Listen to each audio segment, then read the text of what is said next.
ये कहानी है एक 7 साल के बच्चे मोहम्मद शीस की। एक ऐसा बच्चा जो अपनी दुनिया में मगन, खेल में गुम, वक्त की कद्र किए बगैर दिन गुजार रहा था। एक दिन जब अजान की आवाज फजाओं में गूंजी, शीस हस्बे मामूल खेल में मसरूफ रहा। उसके हाथों में टैबलेट, आंखों में जीत का शौक और दिल में नमाज का कोई एहसास न था।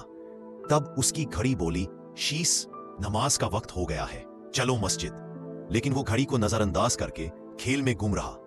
नमाज के कुछ लम्हे बाद उसके दादा मस्जिद से वापस आए। उन्होंने बेटे को देखकर मुस्कुराकर कहा, बेटा, नमाज हम पर फर्ज है।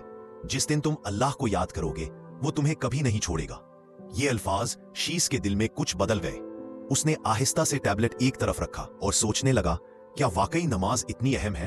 अचानक घड़ी दोबारा बोली, शाबाश शीस, अब मस्जिद चलो। इस बार आवाज में रोशनी थी और शीस के चेहरे पर मुस्कुराहट।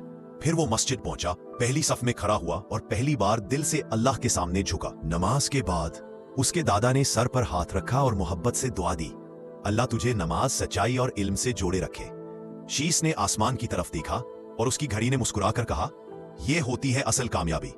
और तब मोहम्मद शीस ने जाना, टेक्नोलॉजी हमें भटका सकती है लेकिन वही हमें जगा भी सकती है, बस नीयत सही होनी चाहिए।